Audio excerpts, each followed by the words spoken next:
অসুখ বিসুখ, রোগ ব্যাধি, অসুস্থতার ক্ষেত্রে দোয়া, ফুক দেওয়া অথবা তাবিজ ব্যবহার করার ক্ষেত্রে সুন্নাতের বিধান কি? সম্মানিত দর্শক, আমরা দেখলাম রাসূলুল্লাহ সাল্লাল্লাহু আলাইহি ওয়াসাল্লাম চিকিৎসার উৎসাহ দিয়েছেন। রোগ ব্যাধি হলেই দোয়া, ফকির, কবিরাজ এগুলোর প্রচলন আরব দেশে প্রচুর ছিল, কিন্তু রাসূলুল্লাহ সাল্লাল্লাহু আলাইহি ওয়াসাল্লাম কোনো সাহাবীকে এইভাবে পেশা করতে দেননি। তবে ঝাড়ফুঁক দেওয়ার অনুমোদন দিয়েছেন, অর্থাৎ সূরা ফাতিহা পড়ে, কোরআনের কোনো দোয়া পড়ে অসুস্থতার জন্য দোয়া করা, এটা সুন্নাহ দ্বারা অনুমোদিত। তবে তাবিজ ব্যবহার করা যাবে কি না, কোরআনের এই দোয়াগুলো লিখে শরীরে লটকানো যাবে কিনা, এ ব্যাপারে অধিকাংশ হাদিসেই আমরা দেখছি যে এটাকে শিরক বলা হয়েছে। আর সুস্থতা অসুস্থতা তো আল্লাহর রহমতের উপর নির্ভর করে। মানুষ কেন দোয়ার বদলে তাবিজের কাছে যেতে চায়? দোয়া নিয়মিত পড়তে হবে অথবা আলেমের কাছে যেতে হবে, এটা বিরক্তিকর। তাবিজ একটা লটকে নিলাম, যত পারলাম গুনাহ করলাম, এই ধরনের একটা চেতনা আমাদের ভিতরে এসে গেছে। সম্মানিত দর্শক, এখানে আর একটা অন্য বিষয় রয়েছে যা স্পষ্ট শিরক, যেটার ভিতরে আমরা অনেক সময় নিপতিত হয়ে পড়ি। সেটা হলো তাবিজের ভিতরে দুর্বোধ্য কোনো কথা থাকা অথবা সংখ্যা ইত্যাদি থাকা। বর্তমানে যা ছাড়া কোনো তাবিজ দেখা যায় না, কাজেই এই শিরক থেকে আমাদের আত্মরক্ষা করতে হবে। আর লটকানো বিষয়ক আরেকটা শিরক হলো বরকতের জন্য, ফলাফল পাওয়ার জন্য কোথাও সুতা লটকিয়ে রাখা। আমাদের দেশে এবং সকল দেশে সকল ধর্মের মানুষেরা এটা করেন। কোনো দরগা, মাজার অথবা মন্দির অথবা যে কোনো ধর্মশালাতে বা কোনো পূজিত স্থানে গাছে পাথরে সুতা বেঁধে রেখে নিয়ত করেন যে এই নিয়ত পূর্ণ হলে বা এই বিপদ কেটে গেলে তিনি একটা কিছু করবেন, এই ধরনের একটা উইশ করেন, মনন করেন। এবং সব জায়গায় নিয়ম আছে যে একবার সুতা বাঁধলে হবে না, আরেকবার এসে সুতা খুলতে হবে। লক্ষ লক্ষ সুতার ভিতরে কোনটা আমার কি করে জানবো? যে কোনো একটা সুতা খুললেই হবে, তবে আপনাকে দুবার যেতে হবে, কারণ একবারও তো আপনি খালি হাতে যাবেন না। এটা হলো এই সমস্ত স্থানের যারা পরিচালক তাদের লাভের জন্য, কিন্তু আপনার তো ঈমান নষ্ট হয়ে যাচ্ছে। দোয়া, আল্লাহর কালামের দোয়া নেওয়া, এটা ভিন্ন জিনিস। কোনো স্থান থেকে, কোনো গাছ থেকে, কোনো দ্রব্য থেকে বরকত পাওয়া, মনোবাঞ্ছনা পূর্ণ হওয়ার আশা করা, এটা সুস্পষ্ট শিরক। আর অনেক সময় মুমিন সেটা বুঝতে পারেন না। রাসূলুল্লাহ সাল্লাল্লাহু আলাইহি ওয়াসাল্লামের এক সাহাবীর হাদিস আমরা আলোচনা করতে পারি। রাসূলুল্লাহ সাল্লাল্লাহু আলাইহি ওয়াসাল্লাম মক্কা বিজয়ের পরে হুনাইনের যুদ্ধে রওনা দিয়েছেন। সাথে প্রায় 12,000 মুসলিম সৈন্যের এক বাহিনী। ফামারান্না বিশাজারাতিল লিল কুফফার লিল মুশরিকিন ইউকালু লাহা যাতু আনওয়াত। বাহিনী যেতে যেতে একটা বিশাল গাছ পড়লো। মুশরিকরা যাকে যাতু আনওয়াত বলে, লটকানোর গাছ বলে, ওই গাছে তারা তরবারি লটকিয়ে রাখতো। ইয়াকুফুনা হাওলাহা, তার পাশে বরকতের জন্য দাঁড়িয়ে থাকতো। সুতো বেঁধে রাখতো, ওড়না বেঁধে রাখতো, বরকত হবে, বিয়ে হবে, তরবারিতে বরকত হবে, যুদ্ধে বিজয়ী হবে ইত্যাদি। তখন মুসলিম বাহিনীর ভিতরে, মুসলমানদের ভিতর থেকে কেউ কেউ বললেন, ইয়া রাসূলুল্লাহ ইজআল না যাত আনওয়াত কামা লাহুম যাত আনওয়াত। মুশরিকদের যেমন একটা গাছ আছে যেখান থেকে তারা বরকত পায়, আমাদের একটা গাছ ঠিক করে দেন না ইয়া রাসূলুল্লাহ। আপনি বললে আমরা সেখানে সুতা বাঁধবো, তরবারি বাঁধবো ইত্যাদি। রাসূলুল্লাহ সাল্লাল্লাহু আলাইহি ওয়াসাল্লাম বলেন, সুবহানাল্লাহ, হাযা কামা ক্বালা কওমু মূসা ইজআল লানা ইলাহান কামা লাহুম আলিহা। মুসার কওম যেভাবে শিরকে নিপতিত হতে চাইছিল, তোমরা তো শিরকের পথ খুলছো। আল্লাহর বরকত, আল্লাহর রহমত পেতে আর কোনো গাছ, পাথর, কবর, দরগা, মাজার ইত্যাদির মধ্যস্থ লাগবে, এই চিন্তাই তো সব শিরকের মূল। আল্লাহর কাছে দোয়া করা আমি করতে পারি, অন্য কেউ করতে পারে, এটা ভিন্ন কথা। আর এজন্য এই জাতীয় শিরক থেকে আমাদের আত্মরক্ষা করতে হবে। দোয়া, ঝাড়ফুঁক চিকিৎসার পাশাপাশি থাকতে পারে, তবে আমরা যেন সুতা লটকানো অথবা তাবিজ লটকানো এই ধরনের বিষয়গুলোকে বর্জন করি। আল্লাহ তাআলা আমাদেরকে তৌফিক দান করুন। সম্মানিত দর্শক, রোগ ব্যাধির কথা উঠলেই দোয়া তাবিজের কথা আসে। বিশেষ করে আমাদের বাঙালি সমাজে আমরা অনেক সময় কবিরাজ বা এই জাতীয় মানুষের কাছে দ্রুত ছুটে যায় যে কোনো বিপদে। এক্ষেত্রে কয়েকটা বিষয় মনে রাখতে হবে। প্রথম কথা হলো যে আমরা অনেক সময় মনে করি রোগ ব্যাধি মানে জাদু এবং জিন। জাদু এবং জিনের অস্তিত্ব ইসলাম অবশ্যই বিশ্বাস করার নির্দেশ দিয়েছে, কিন্তু সকল রোগ ব্যাধি হলেই জাদু জিন, এটা কথাটা ঠিক না। রাসূলুল্লাহ সাল্লাল্লাহু আলাইহি ওয়াসাল্লাম দীর্ঘ জীবনে সাহাবায়ে কেরামের রোগ ব্যাধিতে জিন গঠিত ঘটনা দুটো তিনটে পাওয়া যায়। কাজেই কোনো রোগ ব্যাধি হলে, একটু কঠিন হলে অথবা চিকিৎসা হচ্ছে না মনে করলেই জাদু বা জিন মনে করতে হবে, এটা ঠিক না। জিনেরা মানুষদেরকে অসুস্থ করতে পারে, কুমন্ত্রণা দিতে পারে। আল্লাহ তাআলা জিনেদেরকে মানুষের রক্তের ভিতরে মিশার, চলাচল করার সুযোগ দিয়েছেন, কিন্তু তার মানে এই না যে তারা কোনো অলৌকিক ক্ষমতার অধিকারী। তারা মানুষের মতোই সৃষ্টি, মানুষের মতোই দুর্বল, মানুষের মতোই ভীত। তবে একটা মানুষ যেমন আরেকটা মানুষকে অনেক সময় বারবার কুমন্ত্রণা দেয়, বন্ধু বন্ধুকে বারবার একটা কথা বলে, বন্ধু বিব্রত হয় অথবা তার মানসিক চাপ তৈরি হয়। জিনেরা ওরকম আমাদের মনে কুমন্ত্রণা দিতে পারে, বিব্রত করতে পারে, মানসিক চাপ সৃষ্টি করতে পারে। তবে সব সময় নাই। আমাদের দুর্বলতা পেলে, যে যুবকের ব্যক্তিত্ব শক্তিশালী তার বন্ধুরা তাকে বিব্রত করতে পারে না, ঠিক যে মানুষের ঈমান শক্তিশালী, আত্মা শক্তিশালী, কোনো জিন তাকে বিব্রত করতে পারে না। জিনেদের শক্তি অলৌকিক বলে কিছু নেই, তাদের মানুষের মতোই সীমিত শক্তি। পার্থক্য হলো আমরা তাদের দেখতে পাচ্ছি না, তারা আমাদের দেখতে পাচ্ছে। ইন্নাহুম ইয়ারাকুম হুয়া ওয়া কাবিলুহু মিন হাইতু লা তারাউনাহুম। সম্মানিত দর্শক, এজন্য জিনেদের প্রচন্ড ক্ষমতার অধিকারী মনে করা, জিনেরা সব ক্ষতি করে দিতে পারে মনে করা, অথবা সকল রোগ ব্যাধিকে জিন ঘটিত মনে করা, এটা ইসলামে আমরা কোনো ভিত্তি পাই না। জিনেরা যেটা করে সেটা হলো কুমন্ত্রণা দিয়ে মানুষকে মানসিকভাবে অস্থির করে তোলে, দুশ্চিন্তাগ্রস্ত। অনেক সময় এই মানসিক অস্থিরতা দৈহিক অস্থিরতা পরিণত হয়। এই জন্য মনোদৈহিক রোগ, মানসিক রোগ আর জিন গঠিত রোগ প্রায় কাছাকাছি দেখতে। মনোবিজ্ঞানীরা জিন অস্বীকার করেন, জিন নিয়ে যারা কাজ করেন তারা মনোবিজ্ঞানীদের অস্বীকার করেন। আসলে বিষয়টা এরকম নয়। রোগ আসলে আমরা চিকিৎসায় যাব, মনোচিকিৎসা, দেহ চিকিৎসা, এটা রাসূলুল্লাহ সাল্লাল্লাহু আলাইহি ওয়াসাল্লাম নির্দেশ। তবে ঝাড়ফুঁক পাশাপাশি চলবে, স্পিরিচুয়াল থেরাপি অবশ্যই চলবে, মানুষের বিশ্বাস, আল্লাহর কাছে দোয়া মানুষকে বিপদমুক্ত করে। কিন্তু যে কোনো রোগ হলেই জিন বলে মনে করা, জাদু বলে মনে করা, এটা ঠিক নয়। বরং চিকিৎসার পাশাপাশি সুন্নাহসম্মত দোয়া ইত্যাদি করতে হবে। দ্বিতীয় যে বিষয়টা আমাদের মনে রাখতে হবে সম্মানিত দর্শক, যে আমরা রোগ ব্যাধি থেকে মুক্তি চাই, কিন্তু রোগ ব্যাধি থেকে মুক্তির জন্য তো ঈমানটাকে বিকিয়ে দিতে পারি না। সমাজে কবিরাজ অথবা গণক এ নামে অনেক মানুষ থাকে। আমরা তাদেরকে অনেক সময় নেককার মনে করি, কারণ তারা আমাদের বিপদের কথা বলে দেয়। তোমার এই বিপদ হয়েছিল, ওই বিপদ হয়েছিল, গায়েবের কথা বলে। আর আল্লাহ রাসূল সাল্লাল্লাহু আলাইহি ওয়াসাল্লাম বলছেন, গায়েবের কথা যারা বলে এরা তো কাহেন, গণক, ঠাকুর, পুরোহিত, এদের কাছে গেলেও তোমার ঈমান চলে যাবে। আমরা এটাকে কারামতি অথবা ওই ব্যক্তির অলৌকিকত্ব, ওই ব্যক্তি বেশ বড় সৎ সঠিক মানুষ বলেই এটাকে প্রমাণ হিসেবে গ্রহণ করি, অথচ এটা তার ভণ্ডামি এবং শিরকের প্রমাণ। সাহাবায়ে কেরামগণের জীবন দেখুন, রাসূলুল্লাহ সাল্লাল্লাহু আলাইহি ওয়াসাল্লামের কাছে ওহী আসতো, সেটা ভিন্ন কথা। অনেক সময় কেউ আসলে ওহীর মাধ্যমে তিনি বলে দিতেন। সাহাবায়ে কেরামের জীবন দেখুন, তাদের কাছে কেউ দোয়া নিতে এসেছে, তারা বলেছেন তুমি এই করেছিলে তাই, গোপন কথা কখনো নয়। এগুলো গণক, ঠাকুর, পুরোহিতদের কাজ, এগুলো শয়তান সাধনার মাধ্যমে হয়। কাজেই আপনারা যদি কোনো অসুস্থতার জন্য দোয়ার জন্যও যান, তাহলে দেখতে হবে ওই ব্যক্তি মুত্তাকি কিনা, তার জীবনে শরীয়ত পূর্ণ পালন আছে কিনা, বিশেষ করে ওই ব্যক্তি মনের কথা বলার কোনো প্রবণতা আছে কিনা। আমরা অনেক সময় মনে করি গোপন কথা কি করে জানলো, নিশ্চয় আল্লাহ জানিয়েছেন। না, আল্লাহ তাআলা কারো কাছে ওহী দেন না। মনের কথা, গোপন কথা কেউ এইভাবে জানে না। তবে জিন সাধনা করে কিছু কাজ করে। কিভাবে? আল্লাহ তাআলা আমাদের জন্মের সাথে সাথে আমাদের কাছে একজন জিন কারিন সাথী এবং একজন ফেরেশতা কারিন দিয়ে দিয়েছে। অনেক জাদুকর নিজে জাদুর মাধ্যমে কোনো জিনের সহযোগিতা নয়, জিনের উপাসনা করে, জিনের পূজা করে। একজন রোগী যখন এই ধরনের জিন সাধক, কাহেন, ঠাকুর, গণক, পুরোহিতের কাছে যাবে, যে নামেই হোক, হুজুর নামে হতে পারে, বুজুর্গ নামে হতে পারে, দরবেশ নামে হতে পারে, এর কাছে যায়, তখন এই সাধকের জিন আমার কারিনের সাথে সংযোগ স্থাপনের চেষ্টা করে। এর কাছ থেকে আমার অতীত কিছু বিষয় জানার চেষ্টা করে, যে আমার সাথী জিন জানে। এই কথাগুলো হয়তো সে বলে, আমরা মনে করি এটা অলৌকিকত্ব, এই লোকটা সত্যিই একেবারে সত্য বুজুর্গ, অথচ লোকটা জিন সাধক, মুশরিক। কাজেই এই ধরনের গোপন কথা, গায়েব কথা যারা বলেন, এদের কাছে যে এদের কথা বিশ্বাস করলে ঈমান চলে যাবে।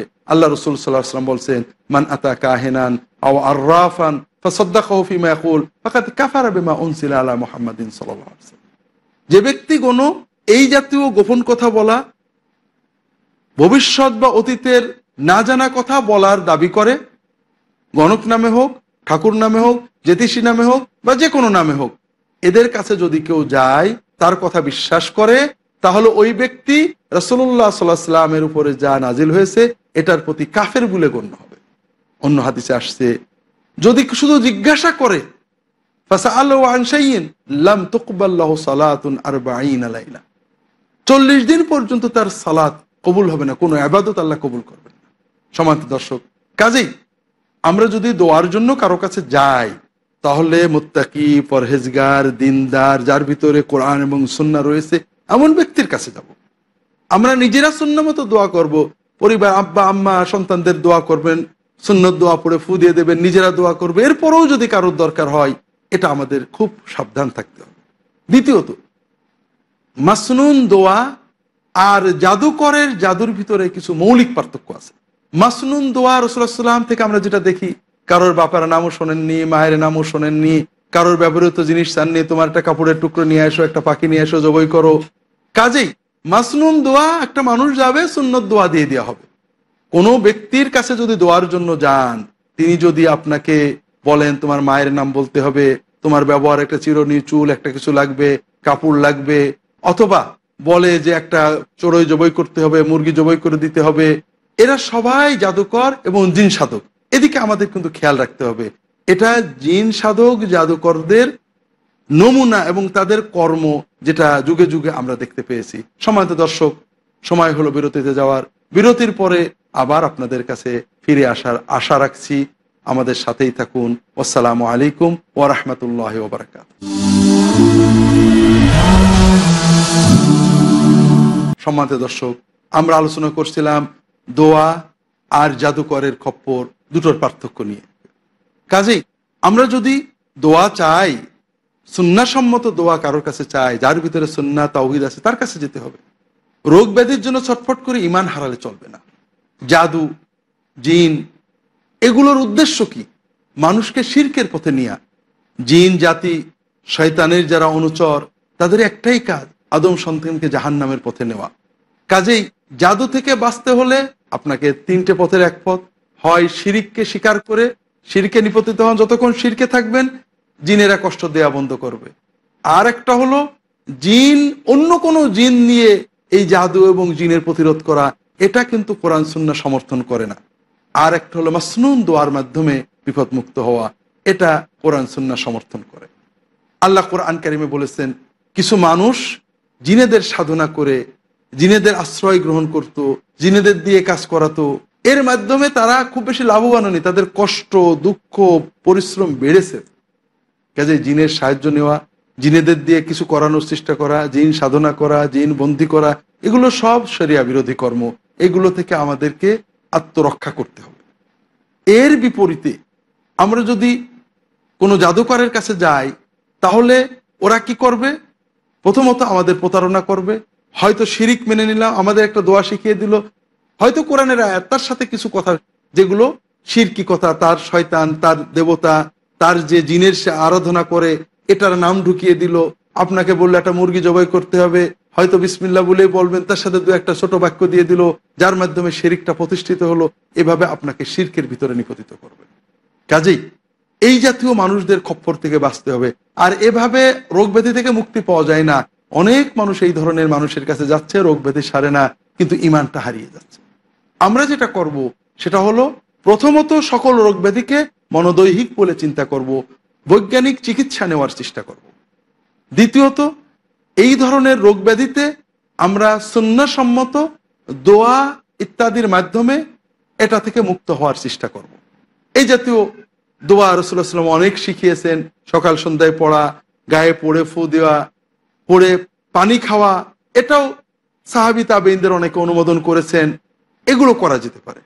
সর্বোপরি আমরা যদি সুন্নাহসম্মত নিয়ম মেনে চলি, সকাল সন্ধ্যার জিকিরগুলো ঠিক করে করি, দোয়াগুলো ঠিক করে পড়ি, যে দোয়াগুলো সকালে পড়লে সন্ধ্যায় পড়লে কোনো জিন কোনো নজর দিতে পারে না, এগুলো আমরা করি, আল্লাহ আমাদের হেফাজত করবেন।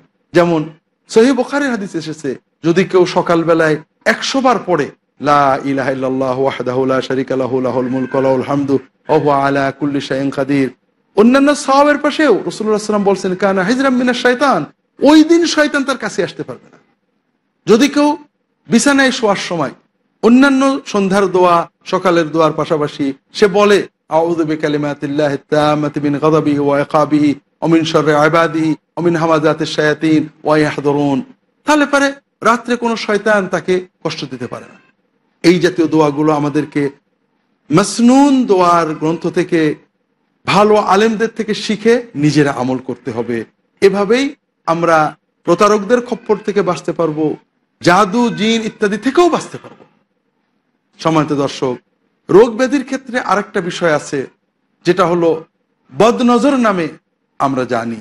ইসলাম এই বদনজর যে বাস্তব এটা স্বীকার করে। আল আইনু হক, রাসূলুল্লাহ সাল্লাল্লাহু আলাইহি ওয়াসাল্লাম বলেছেন চোখের দৃষ্টির ভিতরে ঈর্ষা মানুষকে প্রভাবিত করতে পারে, এটা সত্য। কাজেই এজন্য আমাদেরকে উভয় দিক থেকে সতর্ক হতে হবে। একটা হলো কোনো মুসলিম যদি কোনো বিষয় দেখে অবাক লাগে তাহলে দোয়ার সাথে উল্লেখ করতে হবে, বরকতের দোয়া করতে হবে, মাশা আল্লাহ বলতে হবে ইত্যাদি। আর আমরা সবাই সকাল সন্ধ্যা রাসূলুল্লাহ সাল্লাল্লাহু আলাইহি ওয়াসাল্লামের শেখানো দোয়াগুলো পড়বো, সন্তানদেরকে পড়াবো। আউযু বিকালিমাতিল্লাহি তাম্মাতি মিন কুল্লি শাইতানিন হাম্মা ওয়া আইনিন লাম্মা। আমরা আল্লাহর কাছে সকালে সন্ধ্যায় 3 বার করে পড়বো যে আমি আল্লাহর পরিপূর্ণ বাক্যের আশ্রয় নিচ্ছি সকল শয়তান, সকল সরীসৃপ সাপ বিচ্ছু থেকে এবং সকল বদনজর থেকে। এটা আমাদেরকে সকল বদনজর থেকে হেফাজত করবে। আল্লাহ রাসূল সাল্লাল্লাহু আলাইহি ওয়াসাল্লাম রুকিয়া শিখিয়েছেন। রাসূলুল্লাহ সাল্লাল্লাহু আলাইহি ওয়াসাল্লাম অসুস্থ হলেন, জিবরাইল আলাইহিস সালাম তাকে এসে দোয়া করলেন এবং এই দোয়া রাসূলুল্লাহ সাল্লাল্লাহু আলাইহি ওয়াসাল্লাম অন্য সাহাবীদের শিখিয়েছেন। বিসমিল্লাহ আরকিক মিন কুল্লি শাইইন ইদিক মিন কুল্লি নাফসিন আও আইনিন হাসিদিন আল্লাহু ইয়াশফিক বিসমিল্লাহ আরকিক। আমি আল্লাহর নামে তোমার জন্য দোয়া করছি, তোমাকে ঝাড়ছি সকল বদনজর এবং সকল দুষ্টু হিংসুক মানুষ থেকে, প্রাণী থেকে আল্লাহ তোমাকে সুস্থ করে দেন। আমি আল্লাহর নামে তোমাকে ফুঁক দিচ্ছি, ঝাড়ছি।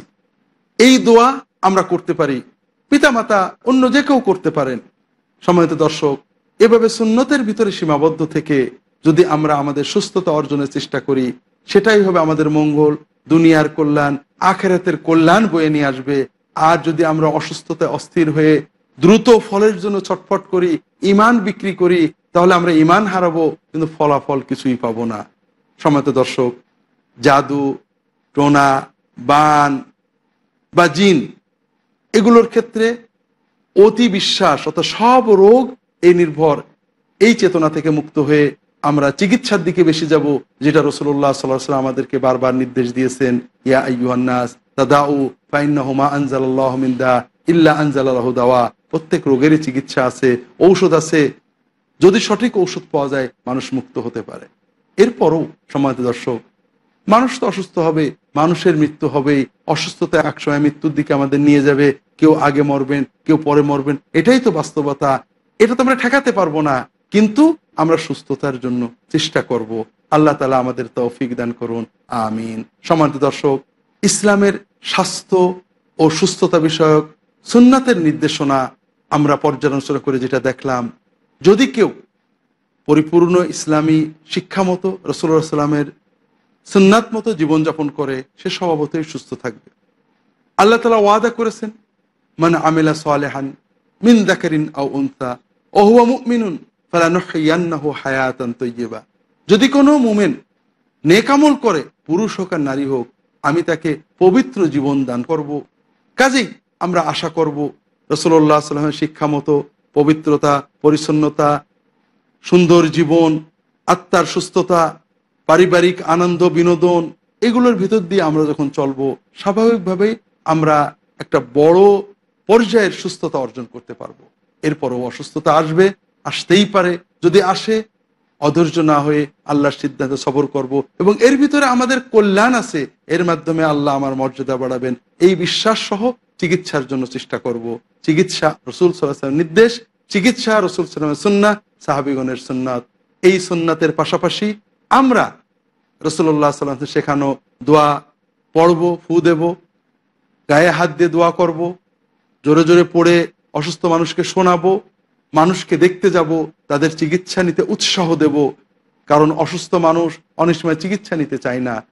অসুস্থ মানুষের মনটাও অসুস্থ হয়ে যায়। ভারাক্রান্ত হয়ে যায়, হতাশ হয়ে যায়, তাকে রাসূলুল্লাহ সাল্লাল্লাহু আলাইহি ওয়াসাল্লামের নির্দেশগুলো জানাবো, তুমি চিকিৎসা করো, তোমার জীবন সুস্থ এবং আনন্দময় হোক, এজন্য চেষ্টা করো। পাশাপাশি আমরাও দোয়া করব। আর এই দোয়ার পাশাপাশি যদি আমরা সুন্নত সম্মত ঝাড়ফুঁক ব্যবহার করি, এটাতে কোনো দোষ নেই। তবে কোনো অবস্থাতেই আমরা শিরকের ভিতরে নিমজ্জিত হব না। বিপদ মুক্তির আশায় কুসংস্কারাচ্ছন্ন হয়ে আমরা কোনো গণক ঠাকুরের কাছে যাব না, কোনো অতীত ভবিষ্যৎ গোপন কথা বলেন এমন মানুষের আশ্রয় নেব না। আমরা নেককার, সত্যবাদী, সুন্নাপন্থী আলেমদের দোয়া নিতে পারি, কিন্তু ঈমান আমরা বিক্রি করব না। আল্লাহ তাআলা আমাদের তৌফিক দান করুন, আমিন। সম্মানিত দর্শক, যে কথা আমরা বলছিলাম, অসুখ বিসুখে অস্থির হয়ে আমরা গণক ঠাকুরের কাছে, যে জাদুকর, কবিরাজ, ফকির, ভণ্ডের কাছে যে আমাদের ঈমানগুলো হারাবো না। কারণ শয়তান তো চায় আদম সন্তানকে জাহান্নামে নিয়ে যাবে শিরকের মাধ্যমে। আর শিরকের বড় উপকরণ হলো জাদু। আর জাদু, জিন, এর মাধ্যমে শয়তান এটাই চায় যে আমরা শিরিক নির্ভর কোনো দোয়া তদবিরের ভিতরে ঢুকে পড়ি, আমাদেরও ঈমান চলে গেল, শয়তানও খুশি হয়ে গেল। আর এই বিষয়টা রক্ষা করার জন্য আমাদের অস্থির হলে চলবে না। সব কষ্ট আল্লাহর ইচ্ছাই দূর হয়। আল্লাহ বিপদ না কাটালে কোনোভাবে বিপদ কাটে না। কাজে শির থেকে মুক্ত থাকার জন্য জাদুকর, কবিরাজ, ফকির, যারা আমাদেরকে কোনো জায়গায় কিছু পুঁতে রাখতে বলেন, কোনো চুল চান, কোনো চিরুনি চান, কাপড় চান, মায়ের নাম জানতে চান, এরা সবাই জাদুকর। জেনে বা না জেনে তারা হয়তো এই জাতীয় কিছু বইয়ে পড়েছেন, কিন্তু এ সবই জাদু। এগুলো কোরআন সুন্নাহ নির্দেশিত দোয়া তদবির নয়। এদের কাছ থেকে দূরে থাকতে হবে। কোরআন সুন্নাহ নির্ভর দোয়া আমরা পড়ব। কিন্তু যত অসুস্থতাই হোক দর্শক, আমরা তো ঈমান হারালে চলবে না। আইয়ুব আলাইহিস সালাম বছরের পর বছর অসুস্থ ছিলেন, তিনি আল্লাহ ছাড়া কারোর সাহায্য চাননি। কাজেই আমাদের বিপদ নাও কাটতে পারে। ইয়ামসাসকাল্লাহু বিদুররিন ফালা কাশিফা লাহু ইল্লা হু। যদি আল্লাহ আমাদের বিপদ দেন, আল্লাহ ছাড়া কেউ বিপদ কাটাতে পারে না।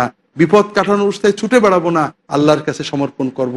যেভাবে ইউনুস আলাইহিস সালাম কঠিনতম বিপদে মৃত্যুর মুহূর্তে, অর্থাৎ মাছের পেটে ঢুকে গিয়েছেন, হয়তো মৃত্যু এসে যাবে যে কোনো মুহূর্তে, আল্লাহর কাছে নিজেকে সমর্পণ করেছেন। আমরাও তাওহীদের উপরে আল্লাহর কাছে নিজেদেরকে সমর্পণ করব। আল্লাহ তাআলা এভাবেই আমাদেরকে তাওহীদ এবং সুন্নতের ভিতরে সুস্থতা এবং অসুস্থতার নীতিমালা মেনে চলার তৌফিক দান করুন, আমিন। ওমা তৌফিক ইল্লা বিল্লাহ। আসসালামু আলাইকুম ওয়া রাহমাতুল্লাহি ওয়া বারাকাতুহু।